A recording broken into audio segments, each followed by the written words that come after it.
benang merah dari apa yang disampaikan oleh Mas Taufik ini, ternyata agama Islam itu seasik itu ya ternyata.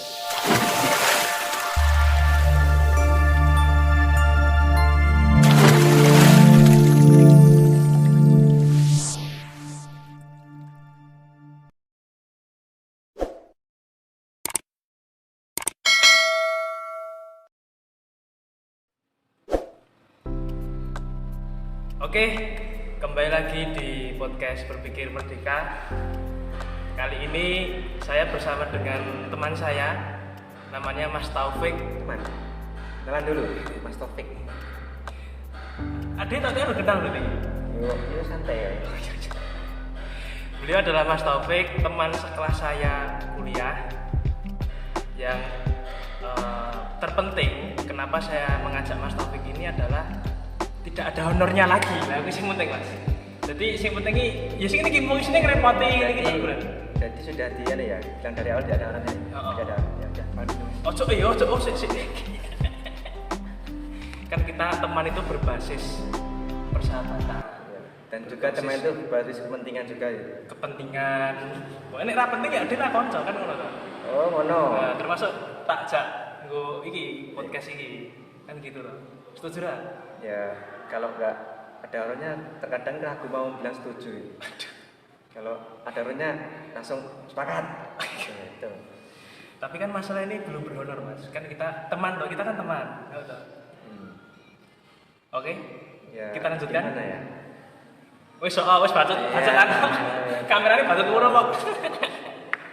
Oke, Mas. Terlanjur hidup kameranya ya udahlah. Agak terpaksa nggak apa-apa ya, teman. Oke, gini Mas Taufik.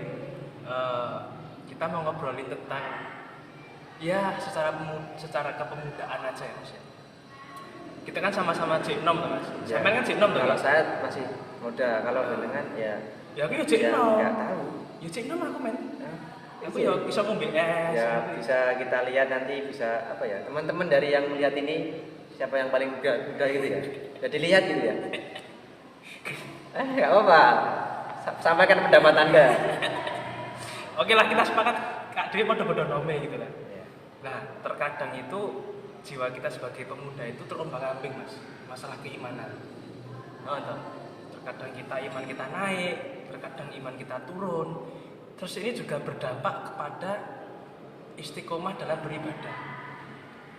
Nah, mungkin ada beberapa pengalaman yang bisa diceritakan oleh Mas, supaya kita itu senantiasa bisa istiqomah dalam beribadah. Kira-kira piye, Mas? Kalau soal iman pasti kita sendiri, terus pasti teman-teman juga ya, bahkan sahabat pun bertanya kepada Rasul ya tadi dulu. Oke.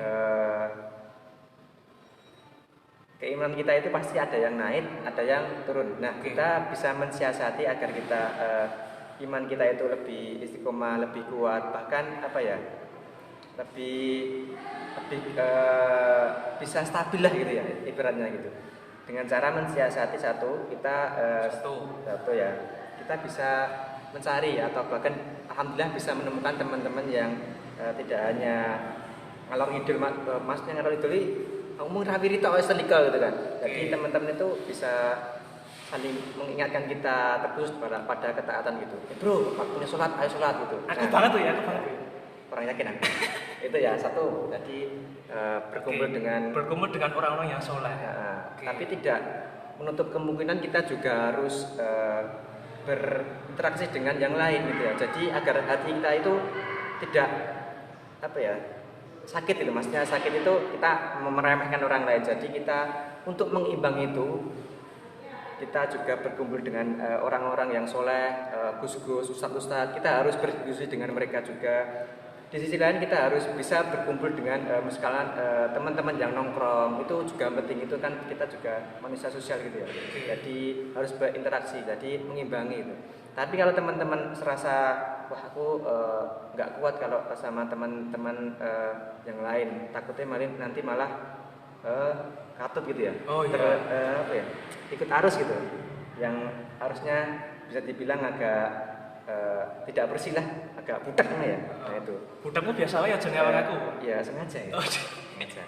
Jadi bisa disiasati juga tadi berkumpul dengan orang-orang soleh. Bisa Oke. juga kalau teman-teman kurang kalau kumpul dengan mereka kurang kuat itu bisa curhatlah dengan Gus bagaimana caranya, pendekatannya bagaimana.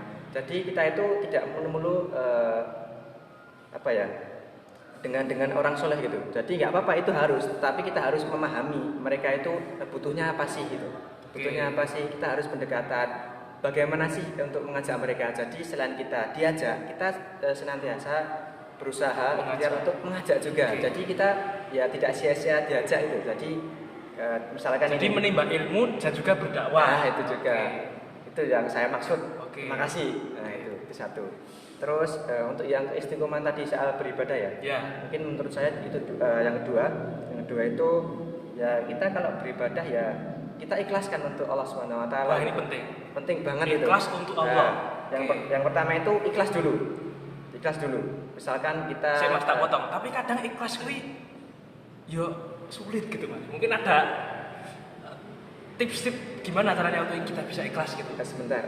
Untuk ikhlas ini saya berpendapat ikhlas itu bukan suatu hasil teman-teman, tapi melahirkan proses dan proses itu berkelanjutan begitu ya. Jadi ya emang susah ya dijalani aja, terus ikhlas, terus ikhlas.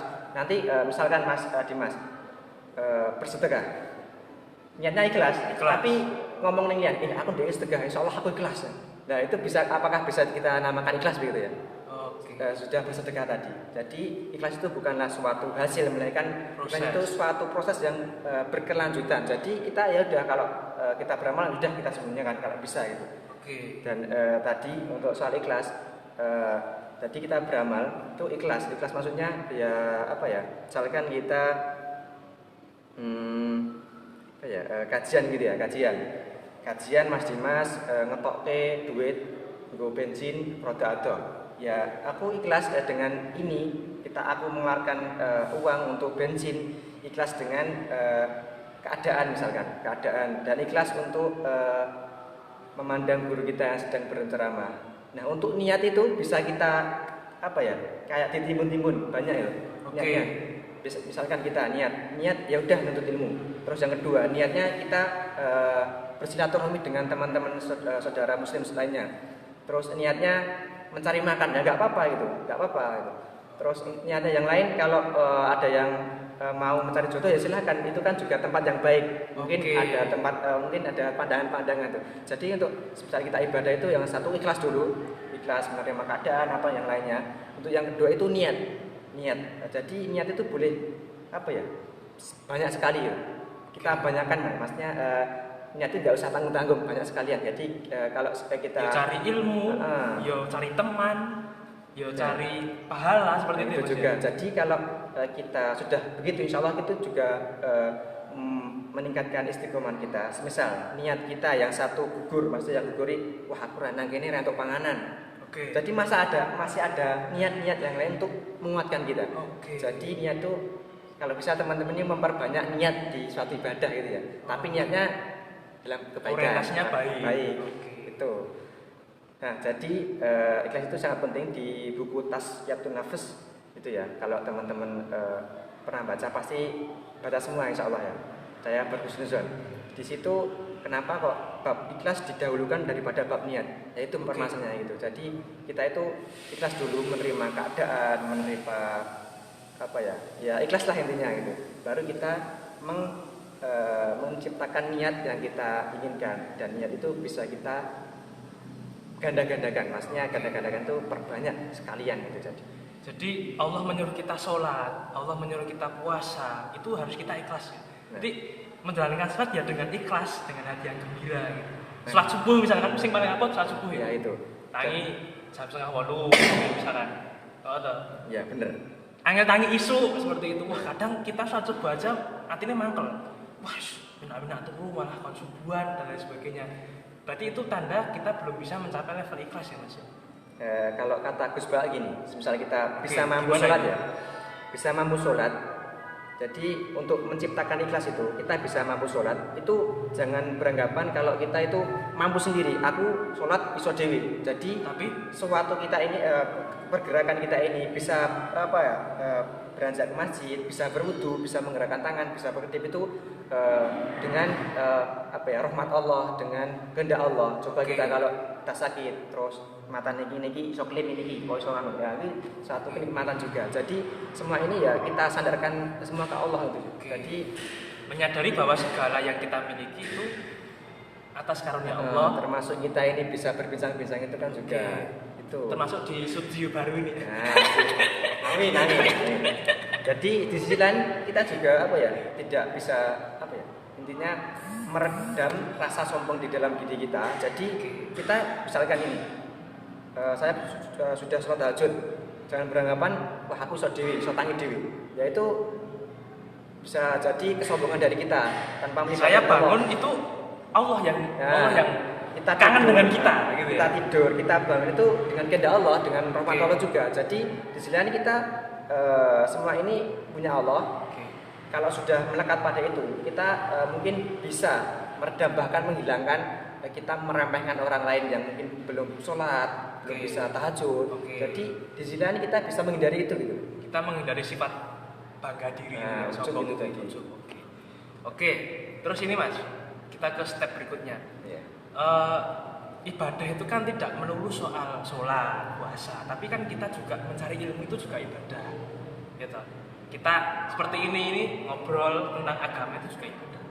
Nah, maksud saya, bagaimana kita bisa mengorientasikan segala sesuatu di kehidupan kita itu supaya diniatkan untuk beribadah. Gimana Mas? Iki rada angel iki pertanyaan ini. Meskipun ra bayaran ya lah apa? Ya. Terlebih dahulu kita menyadari kita sebagai hamba, status hamba ya. Status hamba. Pasti sudah tahu, bahkan ini ayatnya sudah familiar gitu ya. Gimana Mas? Langsung Mas kita makhluk Allah, misal ada manusia, ada jin, kita diciptakan untuk apa? Untuk beribadah. Nah, wa ma khalaqatul jinna wal insa illa liya'budun. Wa ma khalaqatul jinna wal insa illa liya'budun. Nah, itu yang satu. Jadi kita diciptakan ini ya yo ora mung turu klumbrak-klumbruk to. Ya turu gak apa-apa sih. Yo ibadah. Nah, bisa. Cocok. Aku sepakat. Iya sih. Mergo aku seneng turu, Mas. Nah, soalnya Gus Baat juga pernah bilang. Gimana? Apa ya? Tirakate wong zaman saiki kuwi zaman sekarang itu tidur. Maksudnya gini. Daripada kita apa ya ning bar, ning kafe, rasan-rasan. Mending turu. Mending turu. Cocok. Sepakat sih. Sepakat. Iki mau tanggo Mas, dalile Mas. Jadi turune mung ora nggo ngono ya, apa ngindari wong liya maksudnya ngindari wong liya wah kan enak kegiatan aku turu ya. Jadi tidur diorientasikan untuk menghindari maksiat. Aku hiji. Akeh nek. Tidur untuk ngetes awak iki lho. Ben ibadah iku lebih kuat, lebih semangat, lebih fresh. Nah, terus iso neh barisa aku bilang turu jadi iso tangi. Betul. Kita ini tahajud. Iya, ben luwe iso maca Quran apa lah ngono. Jadi maksudnya segala ya kita hidup ini adalah ibadah gitu ya. Ibadah. Asalkan memang orientasinya kebaikan. Ya. Dan dakwah di mana-mana kita menyebarkan kebaikan itu adalah ibadah gitu. Ya. Jadi agama kita Islam ini ya sangat-sangat fleksibel dan sangat-sangat apa ya? Mudah gitu, sangat-sangat mudah. Jangan berpikiran kalau agama ini susah, kalau teman-teman beranggapan susah ya susah beneran karena apa ya? Prasangka itu ya sangat terpengaruh untuk semangat kita bahkan kegiatan kita. Prasangka gitu. Gimana? Mesti prasangka itu gimana? Apa ya? Prasangka terhadap ibadah itu atau tentang hidup gitu. Kalau dibuat susah angel tenang gitu ya. Misal ini ya, aku tangi esok prasangka wae iku mesti mame suwe banget iki. Waduh, aku ngantuk iki. Relax banget. Aku ya, hiji. Prasangkane mesti ya lek prasangka yang lain mungkin aku yang bagian mungkin ya. Wah, salat subuh. Aku iso ketemu Dimas ning kono iso ngobrol-ngobrol sih, kotak-kotak OPR. Pemene hat pagi. Wah, bar subuh musuh nek hat pagi kajian, bar kajian mangan. Wah. Jadi kita bersusun dulu ya. Jadi bersusun itu sangat penting. Dan benang merah dari apa yang disampaikan oleh Mas Taufik ini ternyata agama Islam itu seasik itu ya ternyata. Asik.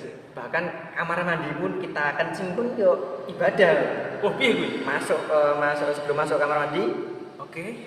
bacanya berdoa dulu. Oke. Jadi sebelum berdoa kan kita mengucap Bismillahirrahmanirrahim. jadi Agamanya Fani. bukan Doanya mlebu kamar mandi yo. A'udzubika Minal khubusi. wal khaba'ith. Oh iya jadi Itu. Ini pura-pura nggak tahu apa emang lupa ya? ora pas pelajaran ki aku tuh kuwi lagi ngantuk gitu. Oh, jadi telat biasanya entek. Jadi telat pelajaran. Jadi Oke, diceritain bahkan masuk kamar mandi pun itu ada nilai ibadahnya. ibadah karena kita mengingat Allah itu. Oke. Jadi kencing pun bisa kita niatkan baik juga. Aku sebelum sholat tak kencing sih daripada mau ngempit sholat khusuk. Wah, Bisa jadi. Oke. Itu. wah ternyata asik banget ya Islam ya. Masya Allah. Oke. Ini niatin ini yo santai. Diskusi silaturahmi terus iki sik durung subscribe apa subscribe nah aku ya ibadah niate nggo minimal nyenengke sik duwe lah Cocok. nyenengke sik duwe Cocok. aku ya ibadah Oke. pemeneh sik apa sik duwe ngene iki ngekeki maman apa honor ning sik diundang ibadah Mas Itu ibadah Mas itu pemaksaan sih Mas.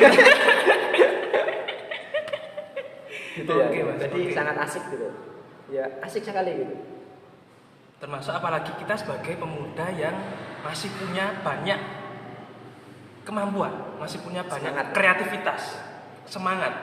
Jadi harus kita orientasikan untuk beribadah. Oke, Mas Taufik. Oke, itu mungkin obrolan kita kali ini kita cukupkan sedemikian dulu. Bahwa yang terpenting ternyata seluruh aspek kehidupan kita ini bisa bernilai sebuah ibadah di mata Allah Subhanahu wa taala. Dan agama Islam itu adalah agama yang mudah, Iya, mudah, agama yang asik. Segala sesuatu asalkan kita niatkan untuk kebaikan itu akan bernilai ibadah. Begitu ya Mas Taufik? iya benar Oke, terima kasih Mas Taufik atas waktunya. Jangan kapok untuk Ya, saya kapok. ajak ngobrol lagi. nanti honornya bisa dibilangkan di belakangnya nggak usah di depan gini Iki membuka aib iki. nggak apa ya mohon maaf ya teman-teman ini tidak kejelasan kami harap dimaklumi ya harap disepakati juga karena kita juga agak apa ya agak gini gak jelas ini Bintang tamuku sing sedurunge iku sing tak undang terus iki honore baru tak kei Mas. Sampeyan lagi pisan lho. Wis njaluk honor iki piye? ya dan nanti saya membuat aliansi Aliansi. yang intinya itu yang diundang jenengan Oke. tanpa honor Aduh. Protes langsung jadi langsung aliansi Makanya ben itu honor. Iki YouTube iki ben oke sing subscribe sih. nanti ya minta WA nya ya teman-teman yang mungkin diundang Mas Dimas tidak dikasih honor Wah, berat Oke. ini. Oke, teman-teman sekalian, cukup sekian apa yang dapat kita sampaikan. Mudah-mudahan bermanfaat. Ambil ilmunya, segala kesalahan hanya milik kita berdua dan kebenaran hanya milik Allah Subhanahu wa taala. Mudah-mudahan bermanfaat. Sampai bertemu di episode berikutnya. Saya tutup. Wassalamualaikum warahmatullahi wabarakatuh. Waalaikumsalam warahmatullahi wabarakatuh.